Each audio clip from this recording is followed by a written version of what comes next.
Okay. I'll start with the back end and work forwards from your question. To me, worship is the center of what we do. It's the heartbeat of what we do. It's the organizing principle for who and what we are.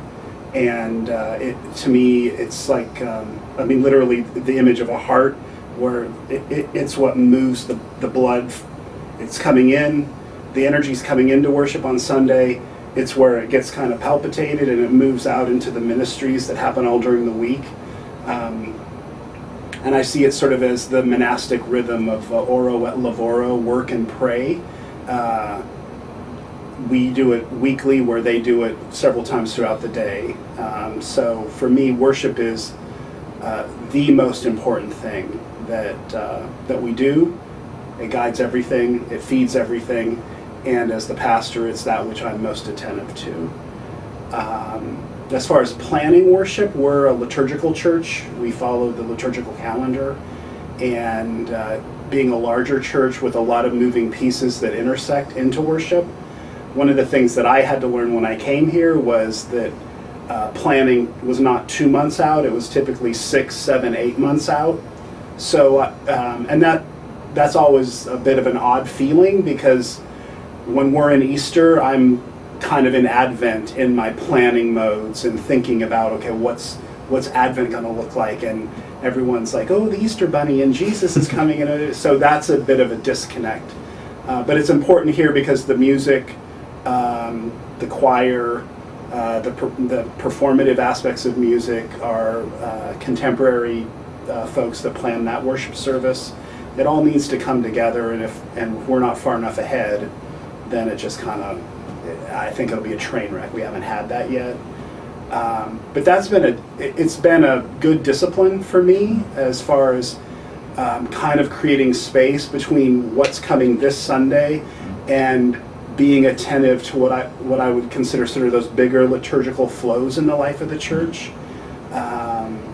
And so that I enjoy that aspect of it, to kind of get quiet and listen for what I feel might be bubbling up 6 months from now, and I've just learned to trust it, because so far it's worked. I mean, we've never sort of come to a Sunday where, what we had planned seems wildly inappropriate. That has happened, but only in response to tragedy or some catastrophic event. We can't sing about the rising water if the town floods, kind of a thing. But 99 times out of 100, if not more, we're fine with that. And being liturgically based, even sort of the news events of the week or whatever, those will inform the sermon. But I try to stay sort of right in the middle of what I consider the gospel that's to be preached. And I work really hard at being apolitical, because I serve a church that I'm guessing was 50% conservative folks and 50% liberal folks, and so I need to create a space that's big enough to hold them all. And so we don't kind of change the makeup of a service based on stuff that's happening. We kind of look at it the other way. We're going to be consistent and let the world spin around us.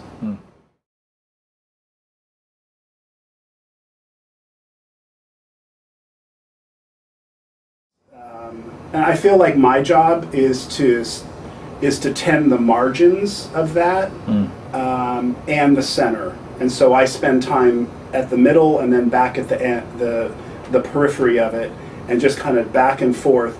And I don't spend a lot of time on the content piece in between, because we have good people that do all that stuff. And so I don't do prayers or liturgy that much, except if it's my turn to do that.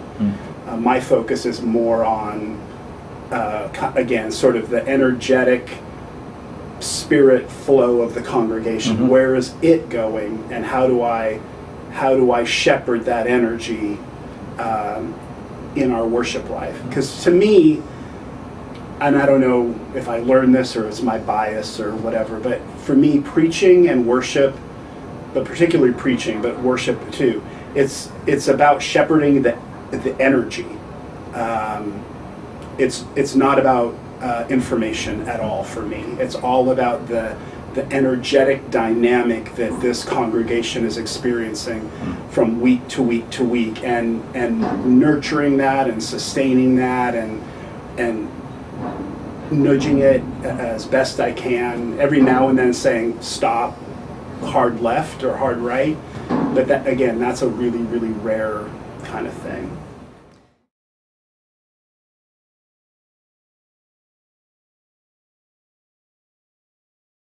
Liberating, because I realize my job is to be the most present and attentively energetic that I can be in that moment. And so it gives me freedom during the week to be away from church, to tend my own well-being, I'm a total introvert, which people are stunned to find out. Because on Sunday morning, 3 times during worship services, I'm kind of on. It's like the monologue on The Tonight Show. You're it. Everyone's looking at you kind of thing. And they all think I'm a flaming extrovert, and nothing could be further from the truth. I am when I'm in those moments, but I know what I need to do to get ready for that, and how to tend that for myself.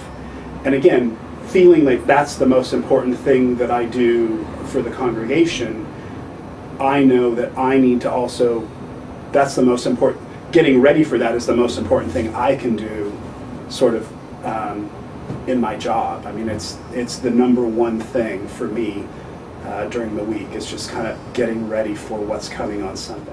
I've always had the sort of bias that worship is it, that it feeds everything, and that I think that comes out of my own interest in the contemplative tradition. That when I became a Christian, I was first Roman Catholic, and kind of fell in love with that monastic rhythm and did a lot of reading in that regard. The first church I served was a rural church of about 100 in a town of about 300 in northwest Pennsylvania. And what was different there is there was less formality. It's still the same kind of energy, still the same kind of sense that what we do on Sunday fuels and guides how we're doing things during the week. But everybody knew each other. The pretense was a lot less. Here in Kirkwood with the big church, and I don't know, it's kind of like jackets and ties versus t-shirts and overalls kind of approach. And to me, what's changed here is the time frame issue. That when I was in Pennsylvania, me and the choir director were it. So we could sit down and in an hour hammer out the next month, or skip the coming Sunday and look at the next several. Here, it just doesn't work that way. There's too many moving parts. Yeah, and I mean, and wanting to be at peace, otherwise I have the director of music coming at me like, well, what are you doing on, 12 Sundays from now? And I'm like, okay, I better have an answer. So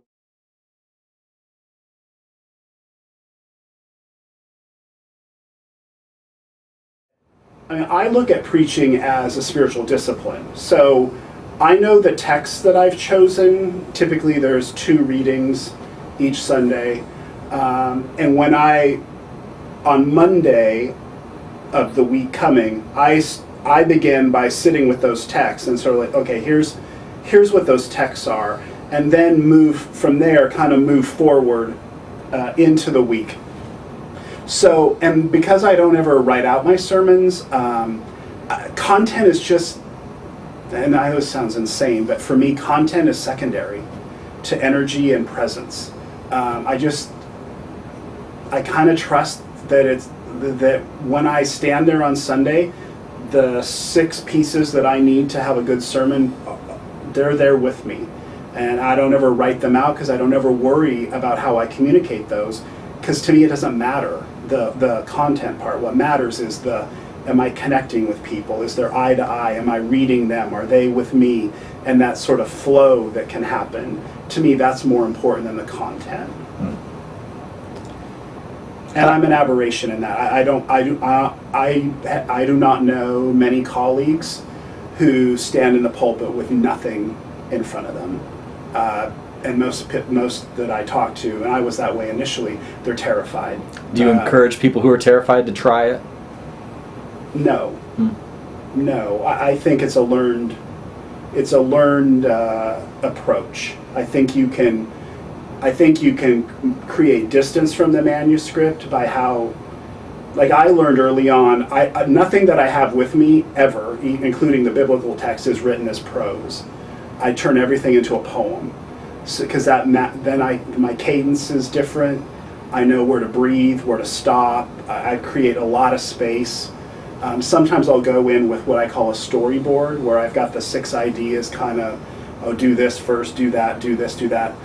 And I might go 1, 2, 5, 6, 4, 3, and there's the sermon.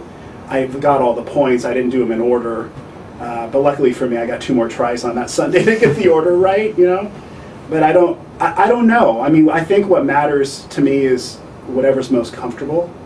But I've seen a lot of beginning preachers just flail with the manuscript, and it doesn't make any sense to me. There are ways to learn even how to manipulate those pieces of paper better, so that they don't become a hindrance to people. Yeah.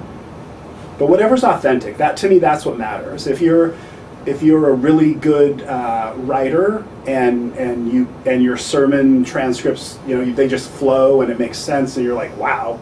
Or other people are like, wow, then do that. I mean, great preachers do that. I'm not saying it's a better system, it's just the system that works for me. So how do you gauge when things are working and when they're not?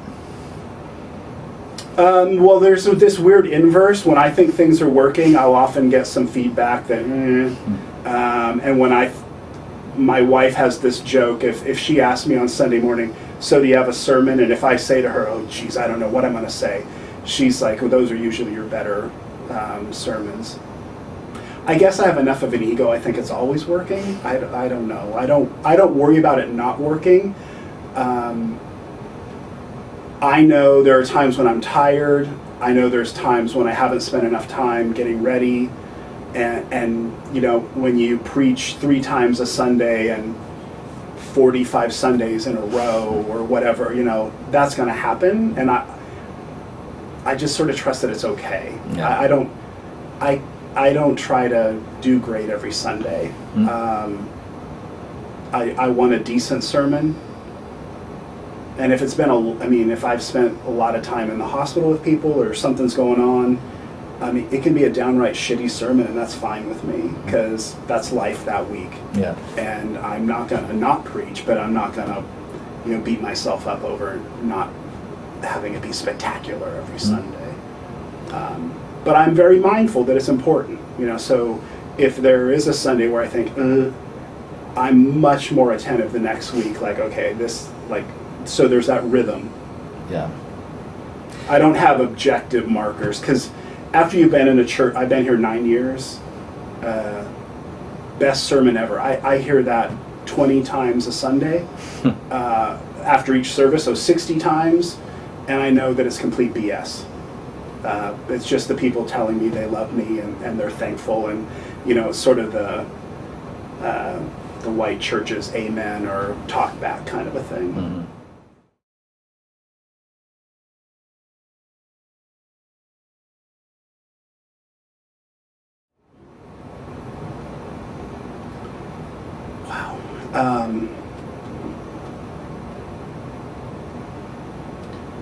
So when the tragedy occurred, I think there were 6 people that were killed on a Thursday night, including the gunman who the police killed. And the first funeral of all of them was the husband of the coworker who was in the office literally behind this wall. And I can remember on Saturday morning being at home alone in my study down in the basement on my knees crying, and what came to me was, you just need a word. And I don't know where that came from, but that's what clicked for me. And what happened next was 5 words kind of popped up. and I built the sermon for Sunday around those 5 words, and then his funeral was on Monday. And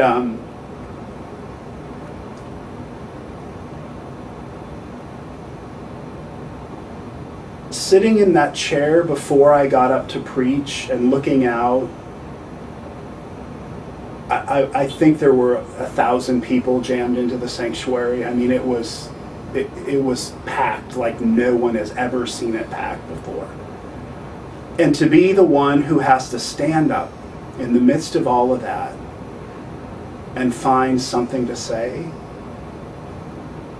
wow. I don't even know how to. Overwhelming is just too trite of a phrase. It's like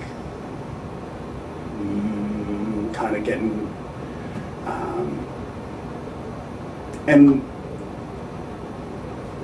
what happened with me, and what happens to me in horrible situations, I get really quiet. I get really quiet. And I found something to say, and I felt that it was appropriate. It was honest. It wasn't that Jesus was going to save us immediately. My message was, this is going to hurt for a long time.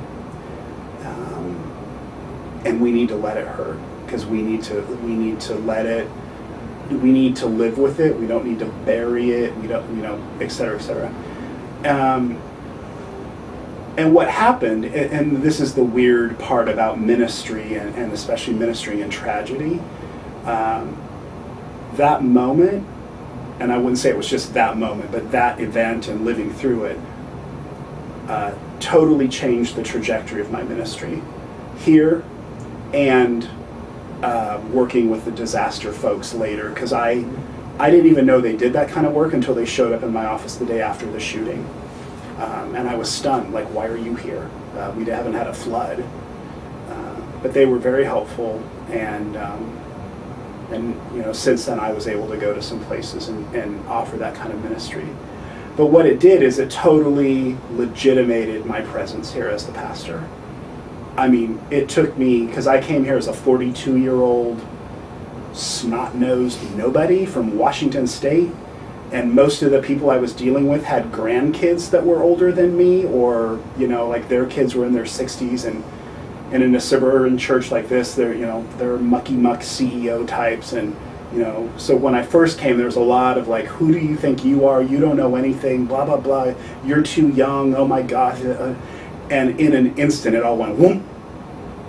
And literally since then, 0 questions about anything. Which is also something I need to be attentive to, that I don't take advantage of that. But I don't know. I mean, after you live through something like that together,